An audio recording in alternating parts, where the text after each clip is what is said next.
Hello, everyone. I'm Harvey Brownstone, and today's guest is a renowned multi-award winning composer, musician, producer, and singer-songwriter whose body of work is truly monumental.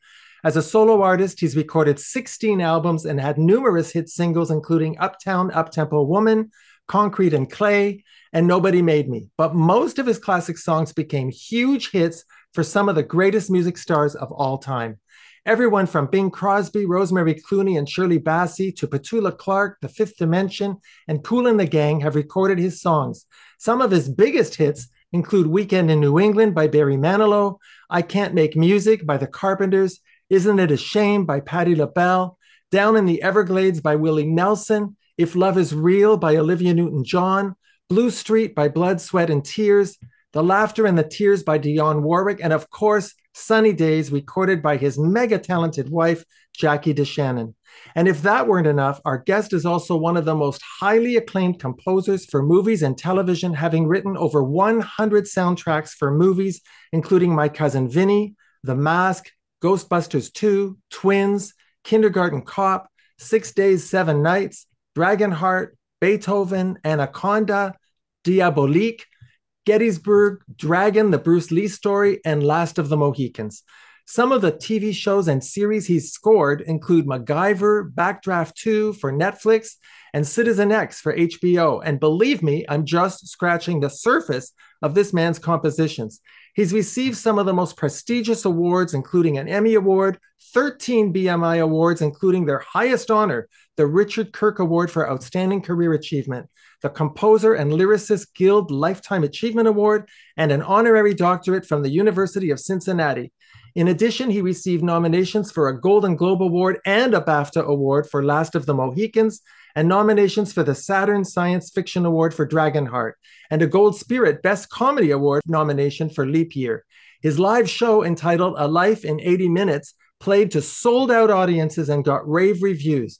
He's written a musical entitled Shortcut about the construction of the Panama Canal, and he has a new album coming out entitled Can't Be Killed by Any Conventional Means, and his brand new single entitled Everything is Possible, on which he collaborated with legendary rapper Grandmaster Mel Mel, is now available for streaming. I'm delighted to welcome Randy Edelman to our show. Randy, thank you so much for being here.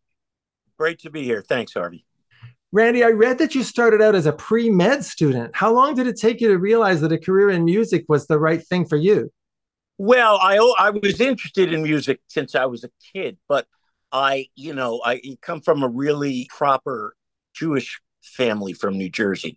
And music, you got to be a professional person, a lawyer, a doctor, blah, blah, blah. So I had that kind of banged on my head for years, although it wasn't that they were unsupportive. So the music it wasn't like I went to pre-med and suddenly decided. It was already there, and I was actually there for a different reason. But while I was there in a great city, which to me was like going to the moon, to go out when I was 16 years old to Cincinnati, was when I knew, and I switched to the music conservatory, blah, blah, blah, long story. And so it wasn't like I was there and I really thought I was going to be not a doctor. But for me, it was being a dentist, because that was easy. You didn't get, but of course I couldn't stand even the thought of it. So it was never a true reality. If you're a coffee lover like me, it's always fun to discover a great new blend. I recently found a terrific new company, Breakfast at Dominique's, that's created a series of coffee blends to honor the legacies of the greatest Hollywood legends. And I'm thrilled to tell you that now Breakfast at Dominique's has introduced the Harvey Brownstone Talk Show Blend. It's my very own exclusive, delicious, bold, rich, balanced, medium roast coffee, and I just know you're going to love it. It's made from high-quality organic beans produced using fair trade practices. If you'd like a great cup of coffee, give Breakfast at Dominique's a try and order the Harvey Brownstone Talk Show Blend at hollywoodblends.com. They'll ship it right to your door anywhere in the world. Sipping our coffee is the perfect way to watch our show. Who were your musical influences growing up? I was straight classical. I mean, go through that. I was a classical pianist, everybody from obviously Beethoven and Bach, and then Mahler and Stravinsky, all these people. That's what I did. However, I always loved sticking my ear to the radio and listening to pop music and listening to not just the song, but what was going on in the background, the string arrangement, the rhythm section, the background singers. And that thing, which was in my brain since I was 7 or 8 years old, and listening and imagining somehow myself, I don't know why, a part of that is what was in my gut, even though I couldn't explain it to anybody. And this was like around the time of the Beatles. So when I was in school, you had to be, play sports. Music was not hip. Yeah. So, but all this was in my head. So I was going home and playing serious classical stuff and really loving it. But I also had this other thing. And so early on, that was, I had this, it was almost like a little secret that no one else really knew. I didn't play in the school band. I didn't play with the orchestra. It was just, but it was dead serious as far as my obviously love for this and passion. One of my dearest friends, Tony Orlando, told me that he discovered you way back when he worked for Clive Davis. Is that right? Okay. Yeah. I mean, when I was in school now, it's a little tie-in, but toward the end of my time in Cincinnati at the conservatory, and of course, I mentioned my parents, of course, what's this kid going to do? And they kept saying, you got to get these education courses so you can teach music in a high school, which was about as far as their brain went as far as what this kid was going to do. And I had a cousin who worked somewhere at BMI, performance organization, didn't even know what the letters were. And somehow, this is so interesting, my whole life would be different if it wasn't for what you just said. Possibly. Really? Oh, yeah, possibly. Of course, other things could have happened. So this cousin of mine, in kind of a conversation, he was a lawyer at BMI. Somehow he got me a meeting when I came home from school. This is late when I was a junior, and my parents were getting a little like anxious, like, what the hell is this kid going to do? And he got me this meeting at April Blackwood. April Blackwood, it was the publisher for Columbia Records, okay? Yeah. And I walked into the first meeting. I'd never been to a meeting in my life. What was I meeting about? And I had a little tie on. I took the bus from New Jersey, and I walk in, and there was a guy named Neil Anderson, and there was another guy, the professional manager of April Blackwood, named Tony Orlando. He was very, very heavy at the time, but I knew Tony Orlando from putting my ear when I was 8 years old to the speaker, because he had records, Halfway to Paradise, Bless You, as Tony Orlando. This is way before. He wasn't Dawn at this time. He had a job. And I had these tapes, and I didn't have anything else. And I put the tapes on, and I guess, they were like tracks. And there must have been something that he related to. And I'm sitting there, 18, 19 years old, with my little tie on and an attache case. And I left there, and he like wrote to me or sent me a letter when I was back in Cincinnati. And I told my parents. And so when I came back, literally a month or two later, I, of course, got in touch with him. And that was the beginning of me being signed as a staff writer. But I wasn't a writer. I'd never written a song really in my life. But Tony saw something. So they stuck my name on the door, gave me $50 a week, not as I wasn't employed. It was in advance as a staff writer. And I loved Tony, and we were just involved a short time. But that was like, when I look back, there's, just like in your life, there are always keys. And boy, then something else happened, and he sent me somewhere, and blah, blah, blah. And the funny thing about Jackie, this is really, This is about Jackie and tying in with Tony. So I knew Tony for that time, and he was very supportive. And then, I mean, it was literally a year later. I had this little job conducting, and somebody named Jackie DeShannon walked in. She was playing at the Copa across from the Persian Room in New York. And I sang two songs when the dancers changed costumes. That's what was a time killer. But I guess she thought the songs were good. So the next day, her agent, who was the agent for the person I was conducting for, said, Jackie DeShannon came and she wants to hear some of your songs. I said, you know what? It was now the beginning of the singer-songwriters. I wanted to do an album. I had started writing a few songs. I never returned the call. Never.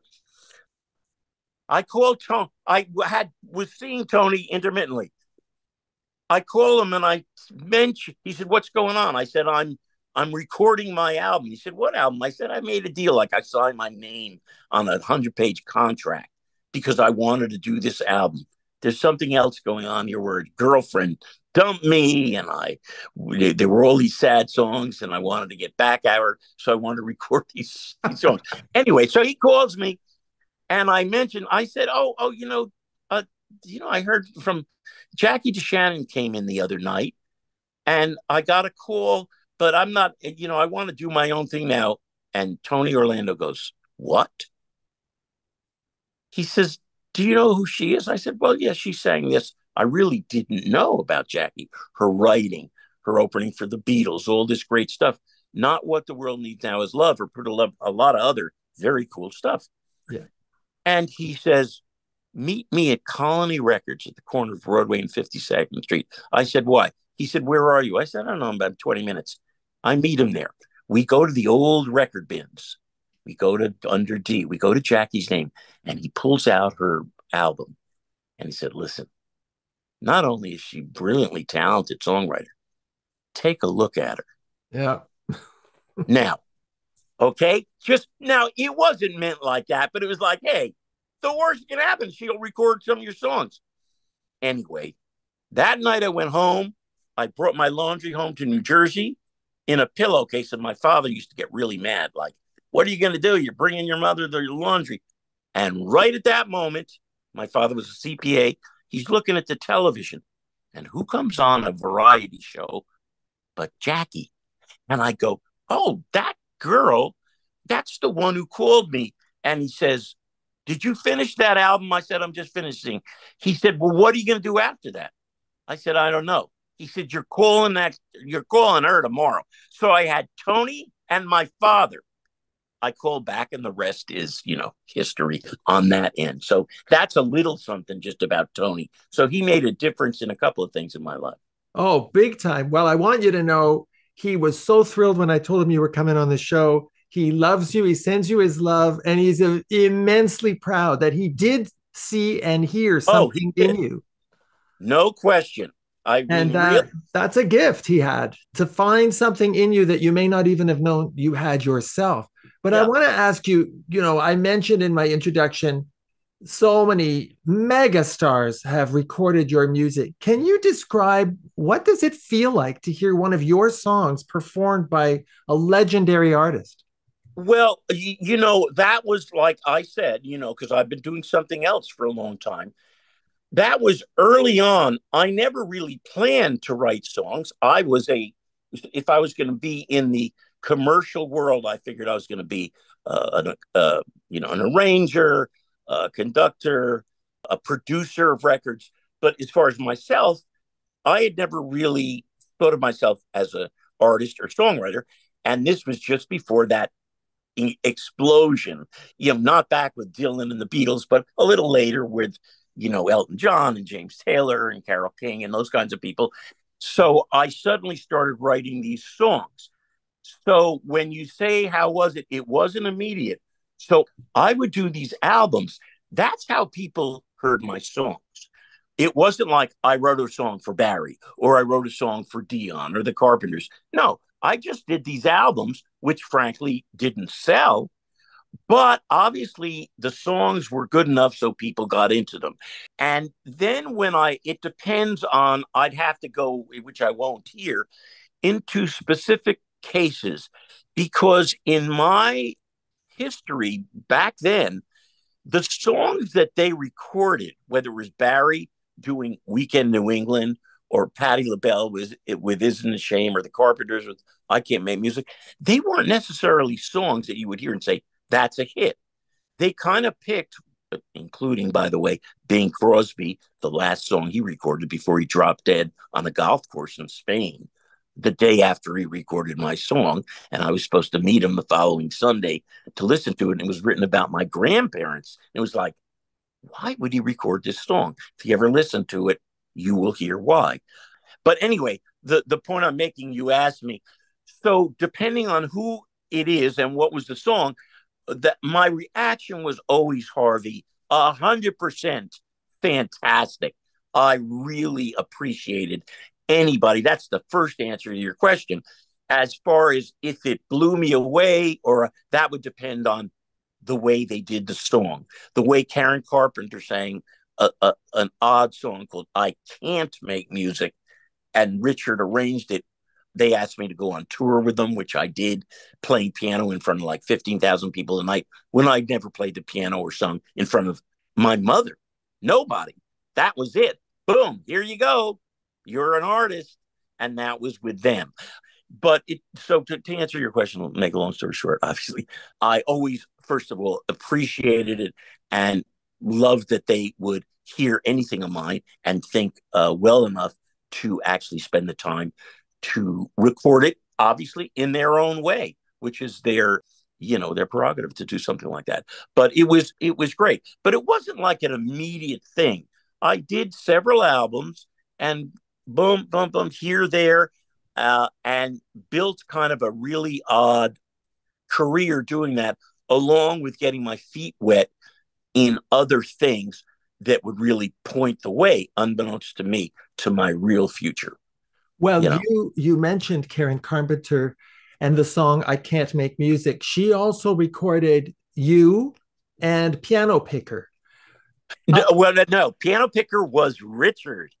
That was my key with him. That's a silly song I wrote on my first album about learning how to play the piano, and definitely at the last second saying, I'm not going to put this on there because I want the song to be all these sad songs so that my girlfriend who dumped me can hear it.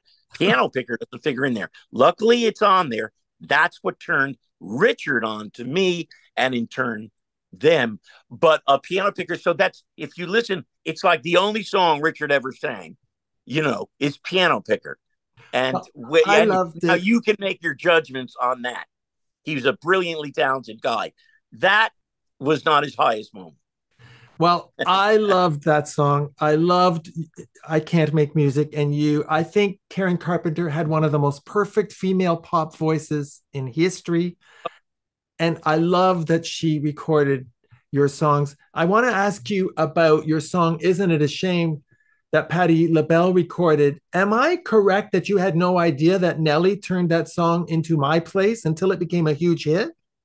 Not a clue. You'll say, how is that possible? Well, now cut to a million years later, when I'm the busiest film composer in the world, I never listened to the radio. I never got Billboard. And all of that certain summer, while this thing is going up the charts, and someone called me, and I thought it was someone, by the way, who stole my wallet. That's who I thought it was. It was an attorney for Nelly calling me from St. Louis to see who owned the publishing. Now, it turns out that 6 months before that, the record company, whoever it was, had properly done everything by the board and gotten the rights to the song, of which I got half, the songwriting credit. So that's all, you say, that's all I care about. So it was all done above the board. It's not like he stole a song. It was all, and then I found out when I checked, yeah, they did it. You'd think that's how this business is. Wouldn't you think that someone who was as hot at the time as Nelly did one of my songs, that somebody would call me and say, by the way, Randy, no. And guess who publishes that song? You know the answer.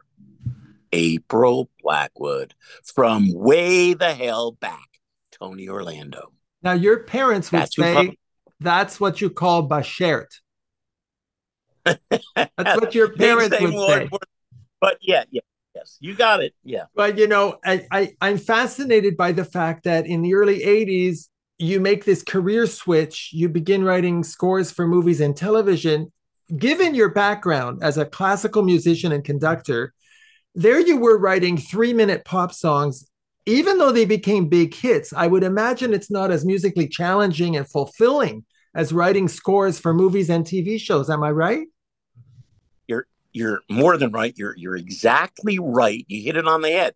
However, understand it's obviously you're sitting there and there's a bit of a generalization. I may have been writing songs that people were doing, but I wasn't exactly the guy in that. And as far as the TV and film scoring stuff, even though I had started on that early, I had done little TV movies, but this and there, the chipmunk animation there first. I wasn't doing a lot of stuff. All that stuff, as you know, in your own thing, Harvey, it takes something. You got to hit people over the head 50 times for something to happen. And with me, so I wasn't really doing that in the 80s. I was doing a little bit of everything, but I decided no more songwriting. I had done a bunch of albums. I'm going to be the guy I thought I was going to be years before, the more arranging, conducting guy, which you may say, Jesus, that doesn't sound exciting. But I tried to focus on that. But it's impossible to break into that. I don't care how brilliant you are, you can't get in. It takes something. Danny Elfman had Tim Burton, a director, who liked Oingo Boingo. That's how he didn't have the norm. Hans Zimmer had a different thing of a picture he did that Barry Levinson's wife heard, and that got him Rain Man. I mean, I'm just giving these examples. Everybody needs something. They all have different backgrounds. Those guys don't have traditional music backgrounds, but they're wonderful. So my thing was, was really at the end of my, my life was good, but I was obviously needing something to happen. And what happened is a little movie happened. And you know what? I wish I could show you a picture behind me, because the picture behind me is of one of my dear friends who just passed away from Hamilton, Ontario. Canada. Yes. Danny Goldberg, who had a friend named Ivan Reitman. Danny had directed one little movie, and again, it was almost like completely different. It was like a Tony Orlando thing in a way, because you would say, well, Randy, you'd been around, you'd done this, you'd hit songs. But as far as a film composer, he could have hired 20 other people, but he hired me. And that was the connection. At the same time, his friend was making a picture, a huge picture in town, about something that could have been a terrible concept. It was about a big guy who was a big star named Arnold Schwarzenegger, and a little guy who was a big star named Danny DeVito. And it was called Twins. Yeah. And they hired the great French composer Georges Delerue to write the score. But Ivan, who's he's also, they're both gone this year. Unbelievable. He thought he may need something else. And Danny said, hey, you got to meet this guy who just did our little film. And I came in and did a couple of cues. And that was my big break, though I didn't know it at all. And one thing led to another. And I wrote so much and they used so much that they had to give me co-credit. And, a month later, Ivan calls me and said, we've waited 5 years. We're making Ghostbusters 2, and you're doing it. And scared, that was the biggest comedy of all time up to then. So that's when I got the start, even though I had done themes and pictures before, nothing that anybody would take any notice of. And that led to, Twins and Kindergarten Cop and all that stuff, which led me, strangely enough, to allow other people, because all that stuff was comedies. And I didn't think that I was funny. I really wasn't writing funny music.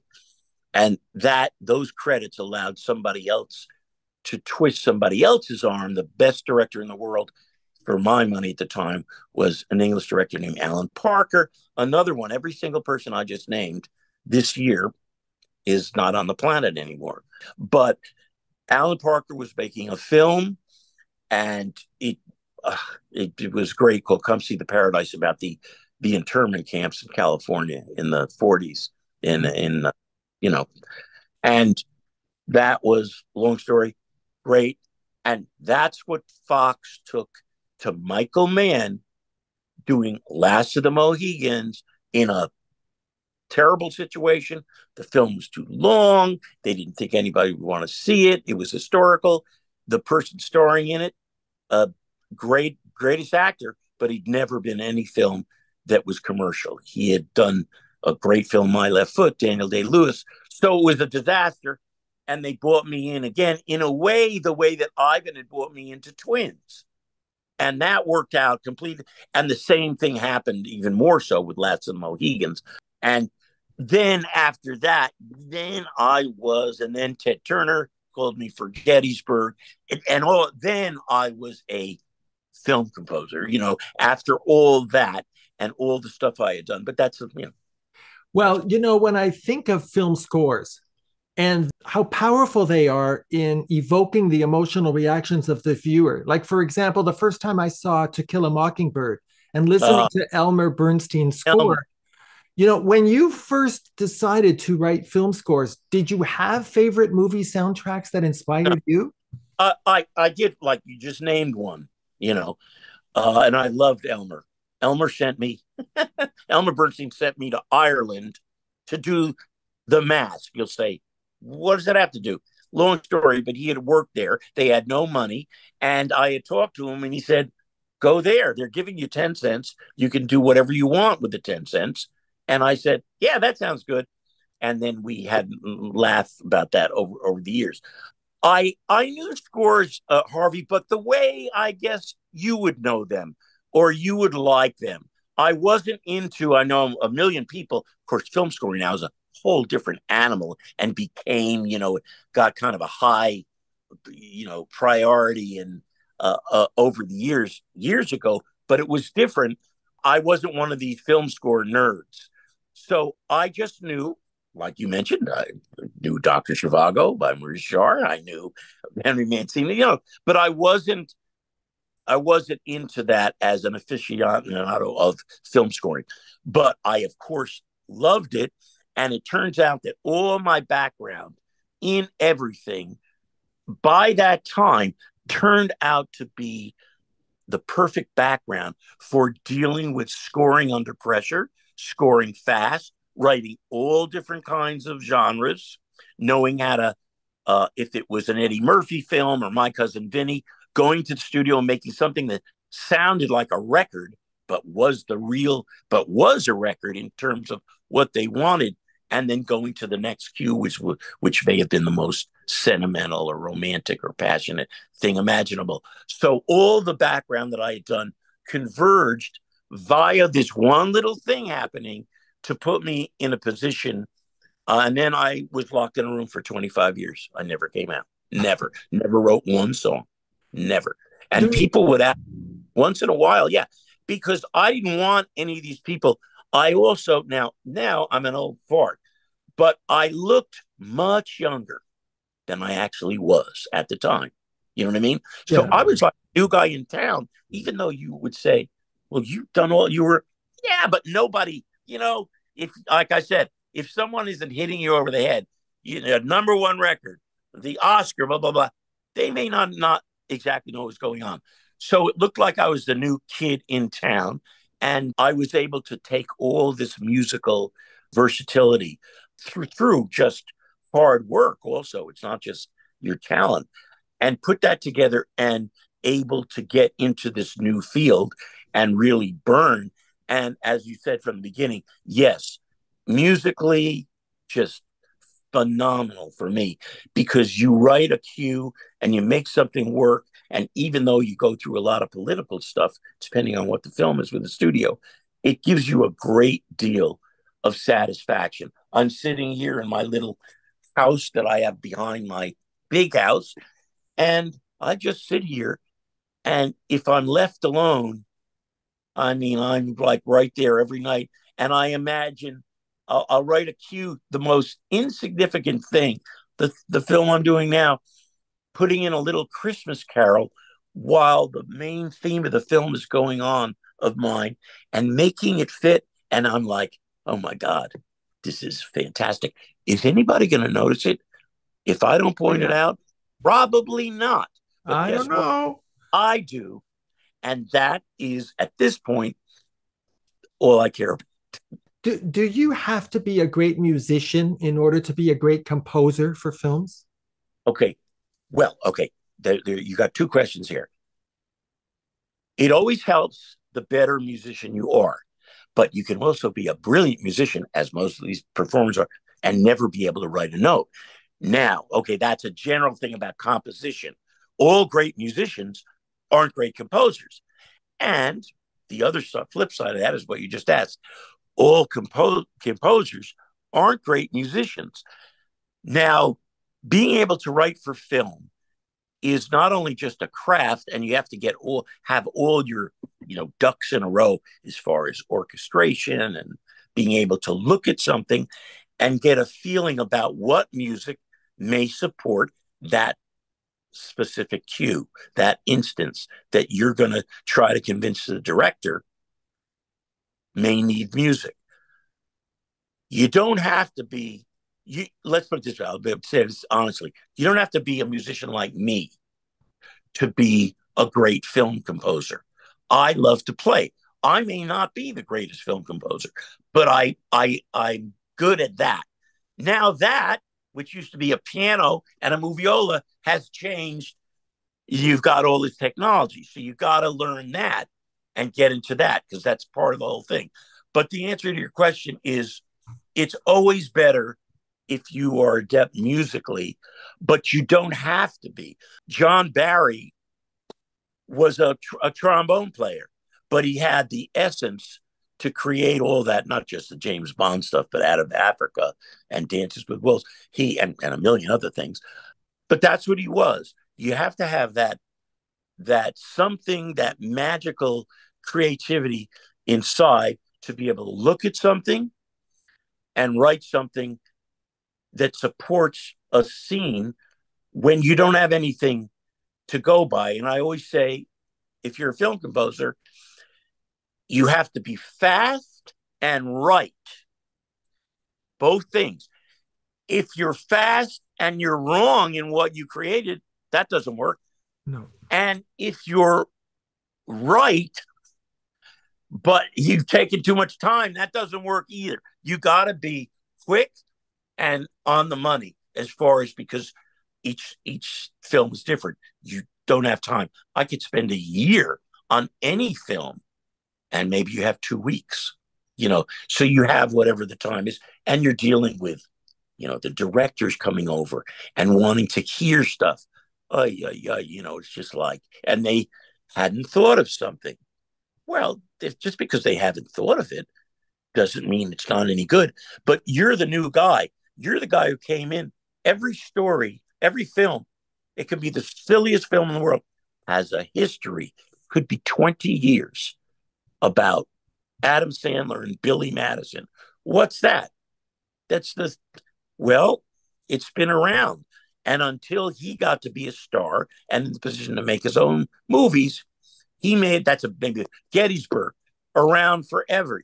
Every actor was going to do it. Then they passed. Then this and that and the other thing. Finally came around to Ted Turner, who had a little station he had started after CNN called TNT. And he decided to make this book. But it had been around for years before it got to him. It's called Killer Angels. That's what Gettysburg was based on. So, you're the last guy in, the composer. Everybody else, the producers, the writers, the director, may have been involved forever. So it's a challenge that fortunately I kind of took to. you know. You know, boy, did you ever. You mentioned Ivan Reitman. You've worked with a lot of directors, Ronald F. Maxwell, Rob Cohen, Alan Parker, Michael Mann, so many of them. From the perspective of a composer writing a film score, what are the qualities that constitute a great director for you? Well, yeah, that for me, it's basically one word: openness. Because the director that comes to you with preconceived ideas, by the way, they do a full temp score. That's the music that they have with their movie. That's the music that they use to preview. And you'll go, geez, so the whole movie is scored before I get it in most cases. Now, what does that mean? You have to write the score. That means that I have to write a complete original score, but guess what's in their head? This music that the editor has put in that they're living with. Now, try to get one of these guys off.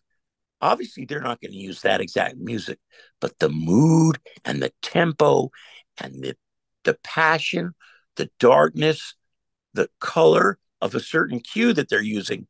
Now you come in after they've been on this for 80 years or, whatever, a month, a year. And you say, you know what? I'm going to play you something to that same scene. It's a little different. So what I just said to you, I want someone who's going to be open to standing right here next to me and listening to something without their mind cluttered with either a preconception that they may have thought of or the exact music that they had in that spot, because I'm telling them for certain reasons, I can do something that's like the mood of what you had, but I have something I think that's going to heighten the drama, maybe it's comedy, of this scene a little more. So what I found, Harvey, is I worked with, it's incredible, lots of first-time directors. Now, a first-time director who may have had, I always say, how is this guy directing this big picture, $100 million picture for a studio, blah, blah, blah. And then there's always a story. And they are obviously more nervous when they come over here because guess what? They're thinking about their next gig already. And so, whereas it sounds odd, but the tougher guys like Michael Mann, like Ivan, like Alan Parker, they are tough. That's who I like working with. Really? Because they will listen to something. They're smart, they're experienced, and they're not nervous. They may say they hate something, that's fine. And then you come to the creme de la creme, who you may say, based on his unbelievable background, is going to be the meanest mother in the world. Ron Howard. Oh, absolute best. What a doll. Guess what? He didn't want to hear anything. He did what you do after I flew to Greenwich, Connecticut, where he lived at the time, and maybe he probably still does. If he hired you, he trusted you, or he would have hired someone else. That's, of course, the way you always want it. But that's not the case. You say, hey, they can hire any, especially if they have the budget, anybody they want. They picked me. So why are they busting my, Well, so let me ask you this, Randy. How much of your job satisfaction comes from the success of the movie versus how much you enjoyed the experience of working with the director? None. Everything is what you just said. And in my show that now it's become a whole thing, me doing my little life story, though it wasn't supposed to be. I say just what you said. It's not the success of the film. That's always great if that happens. It's the music, and because I talk about some of these people, when I do what I call I do a ha-ha medley, which is a million of my hit comedies, not a million, enough in a certain that people are sitting there having drinks and we'll listen to. And then I do my non-ha-ha medley. And the way I start the non-ha-ha medley is with Gettysburg. And I say the very thing that I mentioned that about the directors. But I say, in that case, you take away the music. The movie is, of course, a part of that, but the relationship you had. And in that case, my relationship was with a guy named Ted Turner, who was just, forget it, just a wonderful human being. And we hit it off. Does he know about composers or music? No. All he knows is that when they tempt Gettysburg, and every time one of those Confederate officers died on the battlefield, there was this piece of music. And Ted Turner said, but he didn't know if I was Beethoven, if I was alive, dead, anything. And that's how I came to that project. And I, of course, turned it down because it was 18 hours of music. And it was originally a miniseries of this little TNT he had started. And everybody at the time, this is before, said, you can't make original content at a cable station. Maybe this was about the time that The Sopranos came on, but it was like a joke. It's like, hey, the movie studios most of the time miss. So how are people? Well, then it became a big thing. But anyway, I talk about Ted in that case. Then the rest of the time I talk about Ivan. And yes, you're exactly correct. It's the relationship that you had and the music that you wrote. And when those things come together, I don't care if one person sees it. I really don't. It's that for me is the key. Just like right now, what I do in here is every day I do something. And if I like what I did, that's the satisfaction. There's something very pure about that. You're not influenced by commercialism or the critics or the popular reaction. You really care about what that's the truth. The quality of what you did and the relationship you had with the director. There's something very pure about that you don't see in this industry very often. And another thing that shocked me about you, I read that you deliberately did not watch Ghostbusters before deciding to write the soundtrack for Ghostbusters 2. Yes. Weren't you curious? No, now hold it. I had seen Ghostbusters 5 years before that, like everybody else. I loved Elmer Bernstein, but when I was and I must say, I guess because it was a new. Okay, you'll say, well, hold it. It's the same guys. Thank God they were so great, and Sigourney Weaver and that other funny guy, I forgot his name. So it's basic. They're in New York. So what's different? Guess what? It's a different story. And what's my job? My job is to support the story. And that story was different than the first. I never watched it once. I knew the song. I knew Elmer's score had this odd Owens Martin, but I never referred. Not only did I never referred to it in the music, I never listened to it once, not for a second. And I told them that. And nobody, even though when I said that later, a billion years later, by the way, after I got screwed and they released the soundtrack album to Ghostbusters 2, which is 95% Randy Edelman score, I don't have one cut on the album. Why? Because during the 5 years after Ghostbusters and after the success of Ray Parker's record, every R&B artist in the world, they were going to make the film. So everybody, you name them, go down the list. There were 100 records that were presented once they decided to shoot that movie. Big, huge artists. Some that weren't even big artists when they wrote it, like a Bobby Brown or something, but now were. So there was a political thing. Now, at the time, I had kind of just started, was happy to do the score, came out great. The picture was a huge hit. But on the soundtrack album, nothing. Zero. Okay. But I moved on. No problem. Now it's, what was it last year, 2 years ago?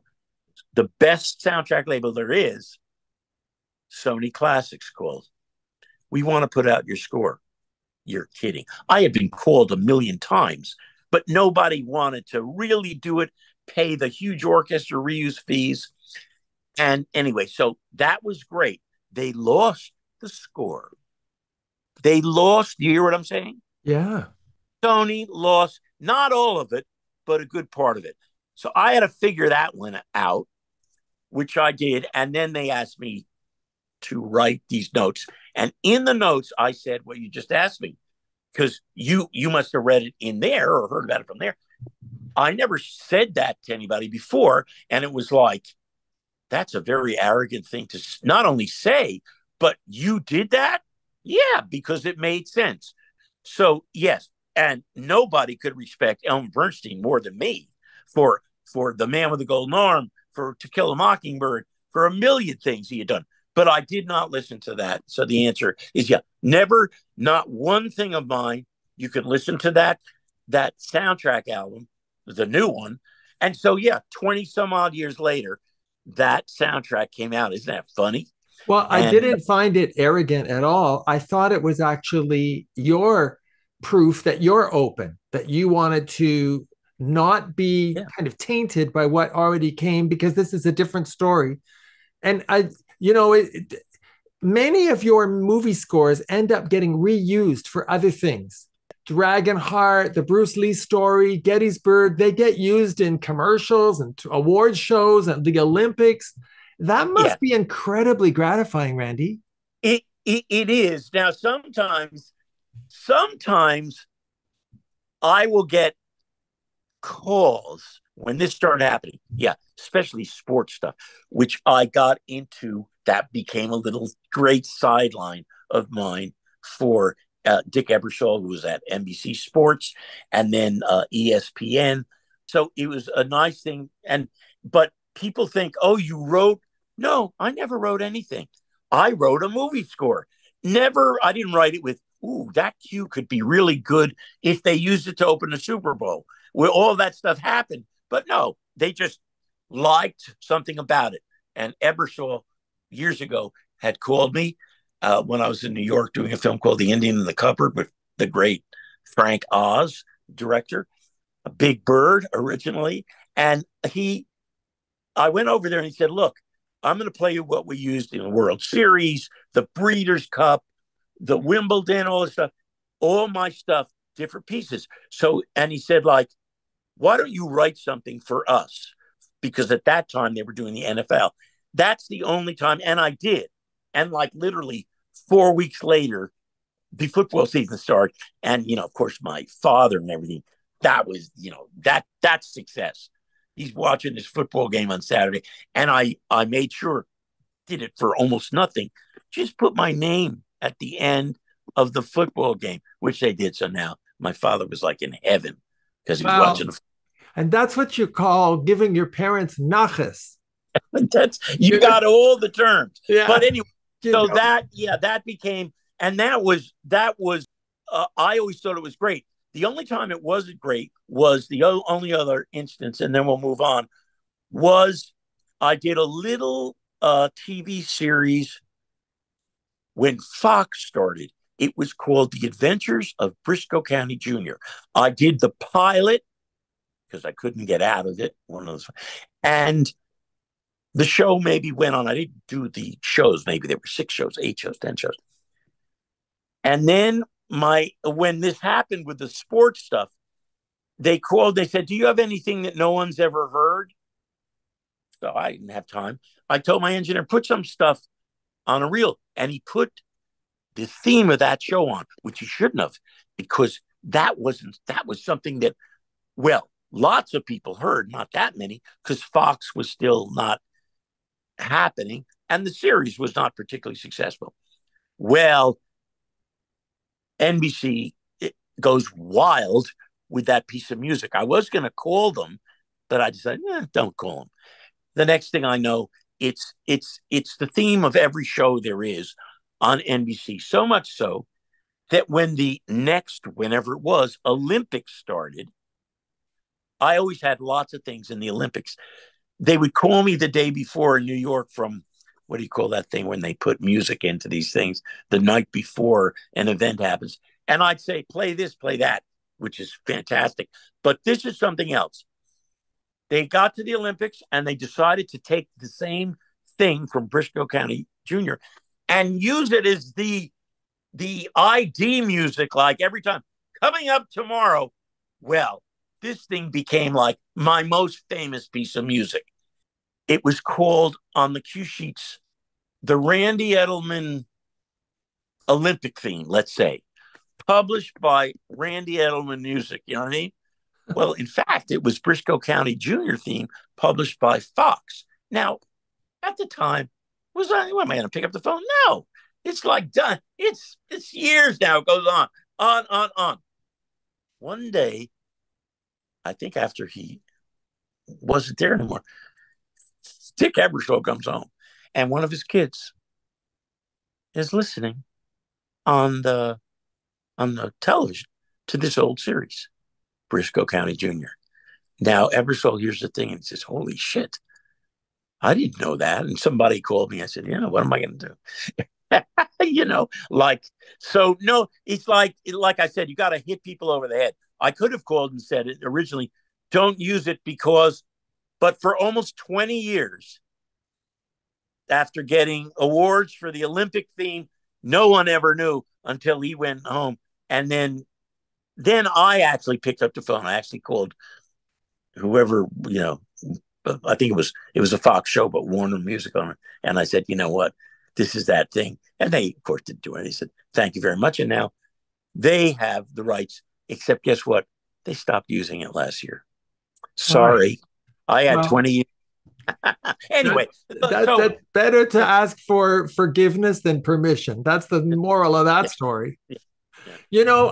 I know you're often referred to as the king of the comedies, but you've written soundtracks for every genre, right? Romance, action, thrillers, serious dramas, big epic films.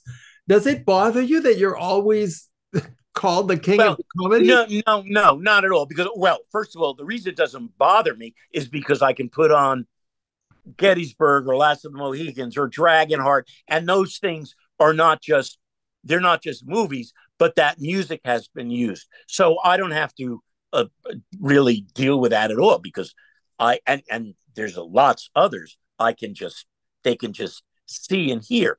So I don't mind what happened with the comedies. It's one thing to do the big blockbuster comedies like Ivan stuff. But what happened with me, the reason the comedy thing stuck, is then I would see a little picture. The Mask was a little picture at the beginning. It became the biggest picture going. But Jim Carrey had never had the Ace Ventura Pet Detective. It came out, it was a huge picture. My Cousin Vinny, another one I picked, a nothing. Both of those pictures, by the way, did not call me to do the scores. As a result of 2 or 3 people turning it down, they came to me. Okay. And they were both, as I said, little pictures when they came to me. Now, My Cousin Vinny is a classic, but it was not a big hit movie. And when they made it, then I did Sandra Bullock's little picture, While You Were Sleeping. So what I'm saying is, yes, I did those bigger blockbuster comedies. But when I started picking these little pictures that didn't seem to be such high profile and they were hits, then it was like, oh, Randy must know something. I knew nothing. I saw something. I thought it was cute, and I worked. And then the final thing was Adam Sandler calling me, begging me. I did my first starring role. I heard the music. You got to do it. I said, listen, I think you're great, but I'm not. And especially, I knew I can't do it anymore. I'm not doing any more comedies right now. Now he calls me, and I finally said, because when somebody's talented, like Jim Carrey, he's talented. Eddie Murphy was talented. You know what I'm saying? Oh, yeah. He's not just somebody that does shtick. Some of these guys are really gifted. I knew Marissa Tomei before she won an Oscar for her little role in that comedy, but she was great in that part. So I said, so finally he calls me. This is all in a short period of time. I said, about a year ago, I heard you sing a song on Saturday Night Live. He was no longer on that show. It was called the Hanukkah song. And I thought, you know what? This guy's really talented. And I said, I'll tell you what. By the way, I didn't say I'd do his movie. I said, you could send the film over for me to see. If you do that song for me over the phone, this is before Zoom or cell phones, maybe beginning of cell phones. But 5 minutes later, he calls back and he does the whole thing for me. Because I remember when I heard it, it wasn't like some little thing 2 minutes long. It was a long, like oratory, an opera. It was like an aria. That's what impressed me. So he did it. He sent the film over. I had an angle, which was ridiculous right from the beginning. He said, do whatever you want. Just do it. And I did it. And that was a little thing too. Then he really exploded with his movies, eventually to become like a star. At the beginning, yes, he was another one of the guys from Saturday Night Live doing movies. Then he became, so that's another one. It makes it look like, holy shit, Billy Madison, The Mask, My Cousin Vinny. I mean, these are like classic, but they were little movies. They weren't Ghostbusters 2 or Kindergarten Cop. And then, so that's kind of what cemented that comedy thing a little more than just doing, Ivan's film and the films with another guy, Rob Cohn, who wanted to be a director, but had done all kinds of other things. Really fascinating character who everybody said, don't do his films. And we did a couple of films like the Bruce Lee story, like Dragonheart, like Daylight, about the Holland Tunnel collapsing with Sylvester Stallone. But they weren't big hits for him at all. Do you find one particular genre of movie more difficult than another? Oh, yeah, comedy, like hands down. That's the hardest. Adventure, romance, horror movies, action, they sort of dictate, Harvey, to me what to do. Comedies are different. It's like because if that person, like I said, is a really gifted comic, you don't play them musically at all. So you have to figure out what in this comedy are you playing? And usually it's some aspect of the story, the romance, the action, maybe something funny, but be careful at trying to put funny music with funny people who are really funny. You know what I mean? So I can't comedy, even imagine. I can't imagine. Yeah. You make it sound so easy. You have to be fast and you have to be right. I wonder whether you really get how gifted you are that you can do what you do so prodigiously and so fast. Do you get how special that is? But I do. I understand it, but I don't at all consider it. I still am scared, which is when I start something. You've got an hour of music to write and you don't have anything, and you've got somebody that thinks they know. So I still get nervous. But dealing just yesterday, just what's on my computer, this picture that I just did some wonderful films. One was a horror film, one was a country and Western film, all different. This one's like about a Christmas. And yesterday I do these a certain way. I no longer allow anybody over here. Okay. I don't allow. While you're writing, they can't come. Ever. Okay. Now that's a whole other story. That's not years ago. That's not with the Ivans and the Ron Howards and the Michael Mann. So now I've evolved to a certain place that I only will work here with myself. When I'm doing it, don't bother me. And when they call me to do it, and I tell them at the beginning, and they go, well, whoa. I said, that's great. Go call somebody else. There's a million people that'll do a good job. They won't do what I was going to do, but Okay. And But they live with it. and what that does is I tell them, even though it means they're all scared, or they'll say, hang up, goodbye, not too often with these kinds of things. In the end, though, what happens is I write twice as much music. Every scene may have two versions because no one's here bothering me. I accept once I am critical with what I do. Once I think whatever I did here is working well, I may stop, I may do that. Then I do a little different take on the same scene. I could never do that if someone was knocking, bothering me and Jackie at my front door. Yeah, I Then love that you've become independent enough. You've reached a place in your life and in your career where you get to call the shots. You pick and choose what you do, and you decide how you do it, and they have to live with it. yes, but then I don't, then I, at my own expense, will go. If it's down the street here, fine. If it's New York, fine. If it's Nashville, fine. If it's London, fine. If it's Belgium, fine. I will go there when it's done, done. You're not sitting by the piano saying, gee, I think done, mixed, and the A and B versions of each scene.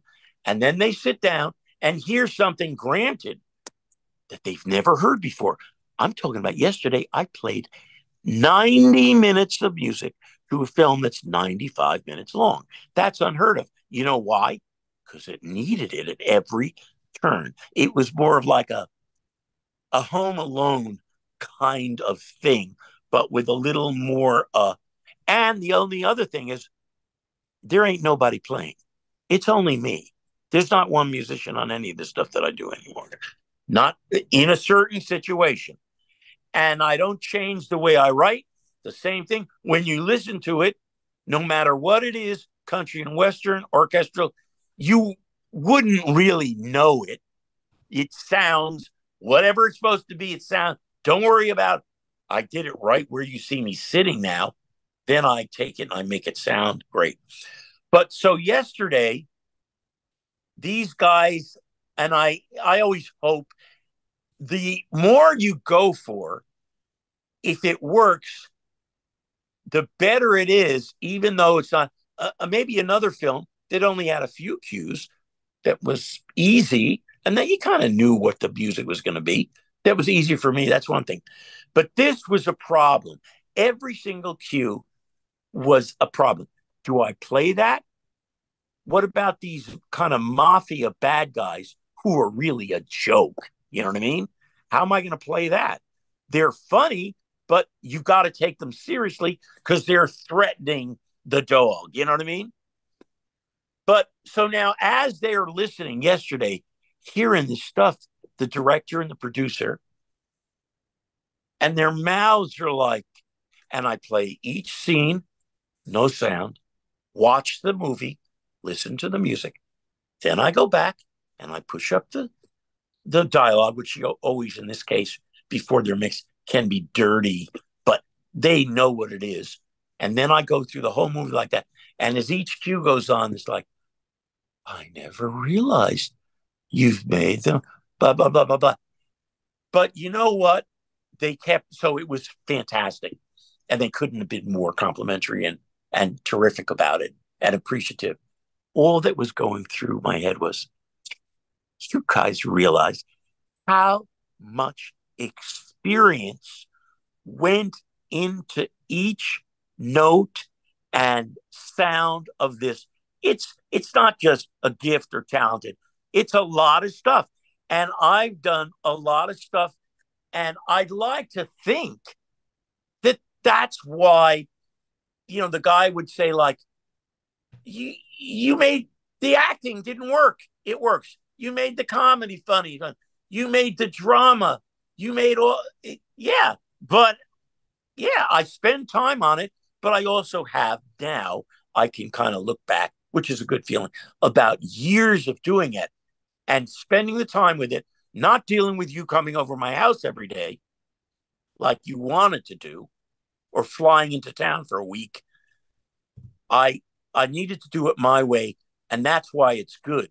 But not because I did it my way, because I did it my way with what I have in my history that's allowing me to make proper decisions fast.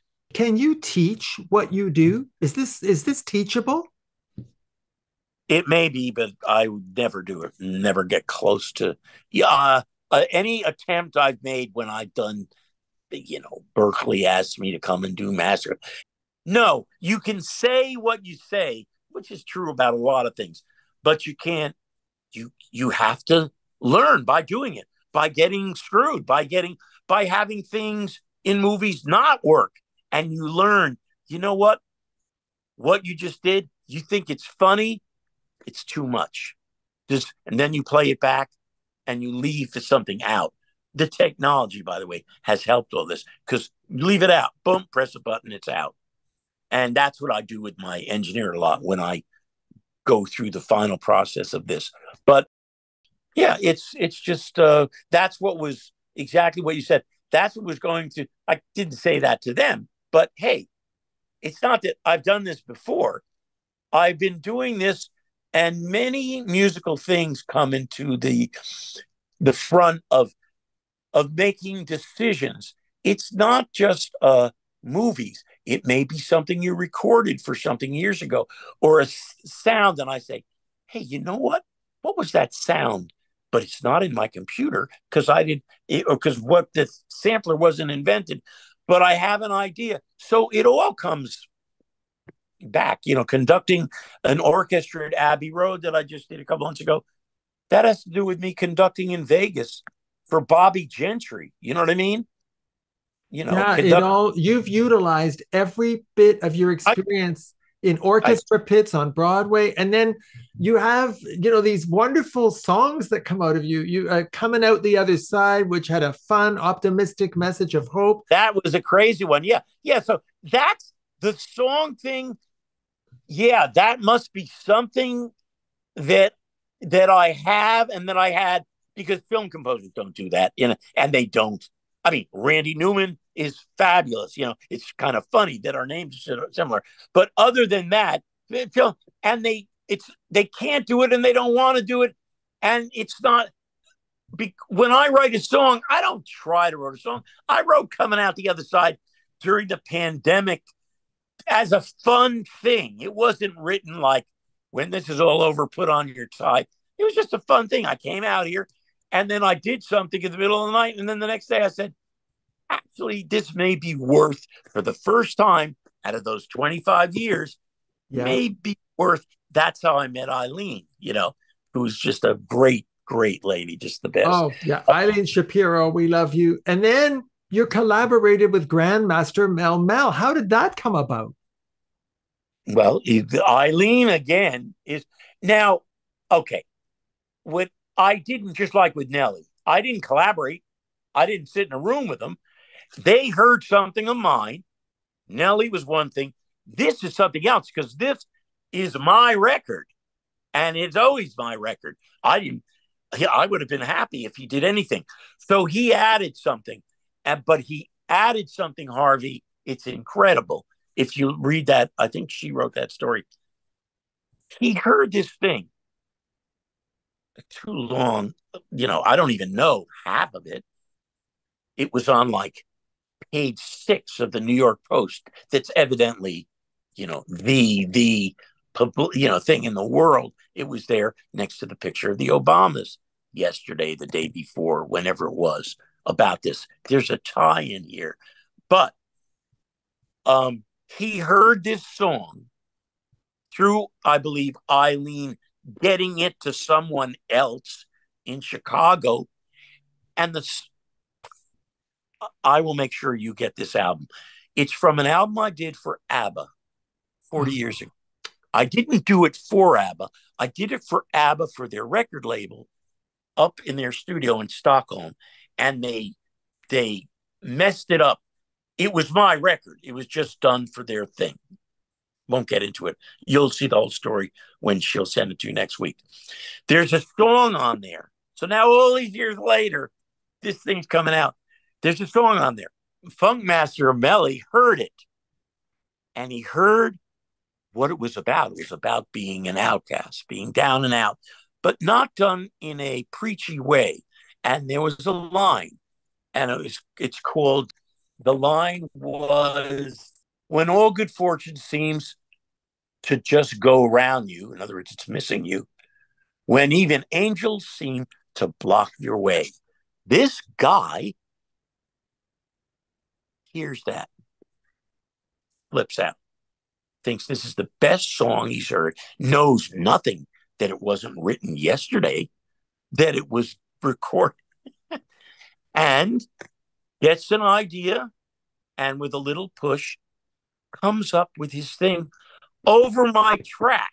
It's not, and obviously he was into it, because you can always tell this is not some, ooh, I got an idea. No, this is something that this guy, who I will meet in a couple of weeks, will like really got in his gut, and he spent the time, and they did it. So that's it, and it's kind of unreal. I mean, I know. It's just, and it's a great song. It's beautifully done. Okay, I only have one more question for you. Are you ready, Randy? Yeah. How in the world are you getting inducted into the New England Hall of Fame when you're not even from New England? Because I wrote. There it is. Time in New England Took me away. Now, right. And by the way, that story of that song, because it just didn't tiptoe down the hallway to Barry Manilow and Clive Davis, that's a whole other show that I'll do with you someday. I would love that. Well, I got to tell you, it's been an absolute pleasure meeting you and talking about your amazing career. You are a walking encyclopedia, not only of music, but of the science and the art of film scoring. You are amazing. And I'm so grateful you took the time to appear on our show. Thank you so much, Randy. No problem. Thanks, Harvey. I'll talk to you again, and good luck, and stay safe. You too. Talk to you on the coming out the other side. Our guest has been the iconic composer, musician, recording artist, and performer, Randy Edelman. My name is Harvey Brownstone. Thank you to my producer, Steve Silver, my director of programming, Deborah Batsafin, my production assistant, Rosa Puzo, my PR director, Laurie Towers, and my entire team at the XPTV1 network in the UK. Thank you all for joining us. See you next time. Thanks for watching. Be sure to check out all the great interviews on the Harvey Brownstone Interviews YouTube channel. Don't forget to subscribe and ring the bell to be notified when new videos are posted.